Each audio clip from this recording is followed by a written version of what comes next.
একটু খেয়াল করে শুনেন। স্বামীর দিকে পিঠ করে ঘুমানো কি সত্যিই নিষিদ্ধ? অনেকে এটা জানে না। নারীদের সব সময় বলা হয় যে ঘুমানোর সময় স্বামীর দিকে পিঠ করে ঘুমিও না, কিন্তু আপনি কি কখনো ভেবেছেন কেন? কোনো কুসংস্কার নয় বা শুধু কোনো প্রথা নয়, এর পেছনে মেডিকেল সায়েন্স এবং ইমোশনাল সত্য লুকিয়ে আছে।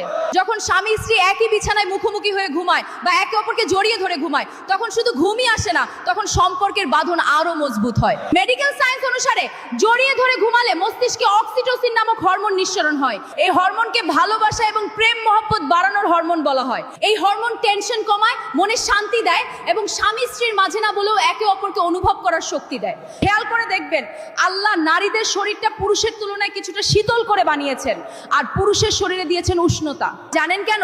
যেন শীতের রাতে বা কষ্টের মুহূর্তে স্বামী তার উষ্ণতা দিয়ে স্ত্রীকে আগলে রাখতে পারে।